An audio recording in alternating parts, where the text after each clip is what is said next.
Hello， 大家好。港股近期就繼續潛水，明明就升到17,000點㗎，突然之間又跌翻去97回歸水平。唉，真係望穿秋水都未翻到家鄉。IPO 又差到咁，成交額又低，唔少傳統券商都難逃執笠嘅命運。但係你話佢一池死水又死唔晒喎。反而唔少主打免佣嘅券商近年就越做越大。雖然成日都話免費先係最貴，但係其實個重點就唔係個平台收唔收佣，而係好唔好用。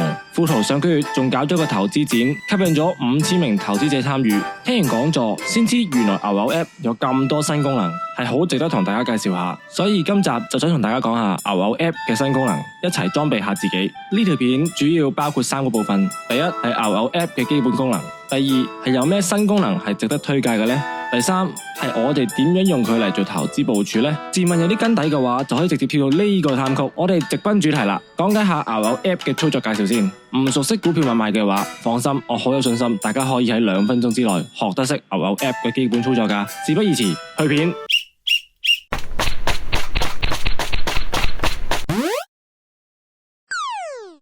好，先講一講手機版先啦。入到嚟牛牛 App 嘅 homepage， 撳一撳右上方嘅放大鏡，就已經見到美股熱度榜。再撳一撳右邊呢一個箭嘴，就可以見到一啲熟口熟面嘅公司，譬如通街都係嘅 Tesla， 吹就係新股王嘅 Nvidia 等等。亦都可以睇到當日嘅熱門話題，譬如係光刻機巨頭 ASML， 當日就下挫咗接近7%。正因為2024年 Q1 嘅訂單係遠低過市場預期。睇埋其他股票，明顯見到成個半導體板塊都俾佢拖累晒。跟住撳一撳嗰隻股票，就可以睇到佢嘅基本資料同埋股價圖，無論係周線圖、日線圖定係分鐘圖。撳一撳 K 線圖上面嗰欄就可以好輕鬆咁切換到唔同 time frame 嘅圖表啦。而下面嗰欄呢，就可以因應個人喜好加入唔同嘅技術指標，譬如係移動平均線啦、保利加通道啦，同埋相對強弱指數 RSI， 甚至係一啲自定嘅指標都可以加入去呢個圖度噶。之後就講一講點樣落盤，同港股唔同，美股呢就一股一股咁買嘅。如果我想買一股蘋果，就先撳一撳個放大鏡，輸入 AAPL 喺左下角撳交易，之後喺類型嗰度就有2個設定，限價盤同埋市價盤。如果唔係 trade 啲價差太大嘅股票，撳市價盤就可以啦。輸入一股再撳買入就可以成功落盤噶啦。提提大家做 trade 呢，就最好喺附加訂單嗰度 set 埋一個止損單。譬如係 set 好 app 好跌到150蚊呢，自己就會止蝕離場噶啦，咁就可以避免揸到成手蟹貨啦。跟住就講下牛牛 app 嘅新功能，第一個想介紹嘅就係業績速遞。撳一撳牛牛圈，再撳更多，就可以揾到業績速遞呢個功能。成日講基本面，其實公司財報就可以話係最重要嘅一環。業績速遞就方便到大家了解翻近期有邊間公司會出業績。好似市場關注嘅業績重點、業績日曆同埋機構專家、媒體等等多方面對公司業績嘅分析。就算你對於業績係零認識嘅，睇完業績速遞都大概知道個股嘅業績表現好唔好，再判斷使唔使換馬嘅。業績速遞入面亦都有業績會直播同埋即時傳譯，方便牛友去了解翻公司嘅一舉一動。譬如 Apple 2024年 Q1 嘅業績電話會議， Apple 嘅 CEO Tim Cook 就被分析師連番追問佢點解大中華區嘅 iPhone 嘅銷量會下跌。我聽埋 Nvidia 嘅電話會議， CEO 黃仁勳就喺會中解釋咗點解嚟緊 GPU 會有爆發性嘅增長，同埋公司嚟緊業績展望，兩者就明顯有好大分別，亦解釋到點解 Apple 同埋 Tesla 可以話係難兄難弟，股價表現嚴重跑輸大市啦。而第二個功能就係產業鏈，撳一撳市場，再撳美股，向下碌一碌就可以揾到產業鏈啦。另一個方法撳公司，再碌向下揾板塊，亦都可以揾到呢個功能嘅。好似係今年最熱門嘅 ChatGPT 啦，又或者係半導體板塊啦。利用呢個功能就可以揾一揾有冇追落後嘅機會啦。分析埋上、中、下游嘅結構，隨時可以早着先機，揾出有冇其他潛在嘅爆升股。第三個功能就係量化交易，呢個呢就比較適合一啲進階少少嘅投資者，尤其比較中意研究技術面，或者想做半自動、全自動交易嘅牛友啦。就算冇學過寫 program， 都可以用量化交易功能嘅。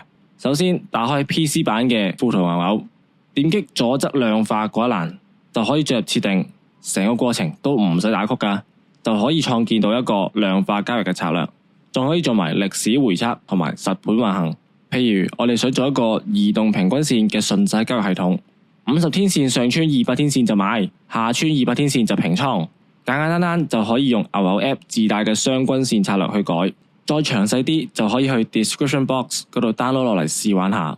然後第2步，歷史回測 backtesting， 撳一撳右上角嘅運行策略，再撳歷史回測，再 set 好時間、起始資金同埋測試嘅標的，就可以模擬翻呢個策略嘅表現啦。第3步就可以用實盤運行程式，只不過程式交易都唔係萬能㗎，大家需要因應市況去調整策略，同埋唔好亂咁用啲技術指標。譬如啱啱嗰個策略就係啱做趨勢做單邊市嘅，食正條水就可以坐得好舒服啦。相反，保利加通道係做均值回歸，最啱股價喺通道入面大上大落揈嚟揈去嘅。你用嚟做一啲爆升股就一定瀨晒嘢啦，到時高追就好容易打上 stop loss 離場。同時亦都唔好諗住用 algo trade 就一定會賺錢，最好就用少少錢試下先。因為程式交易最重要嘅係拎走人手出入市嘅主觀思維，用數據去支持翻出入市嘅理據。唔 work 就可能要 fine tune 下，或者試下用喺其他標的度。要做到長期嘅贏家，重點就從來都唔係一單 trade 賺到幾多錢，而係你有冇跟自己嘅策略，有冇自己嘅節奏，揾出值博率高嘅時候先入場。散戶有一樣嘢係比大戶着數，就係隨時都可以清倉揸 cash 唔玩，而大戶就只能夠換馬去減低風險。譬如係契媽嘅 ARK 基金啦，主力揾一啲爆發性嘅股票，但係近期嘅高息環境就其實大部分都冇咩運行，亦唔可以好似散戶咁買晒啲同 Nvidia 相關嘅產業。所以除咗睇技術面之外，睇財報、睇數據，亦都可以令自己了解多啲嗰間公司嘅未來動向。就好似 Samsung 最新嘅 Galaxy S24 系列就已經加入咗 AI 功能，華為 Pura 70一開賣亦都被秒殺，腹背受敵嘅 Apple 都可能要諗計啦。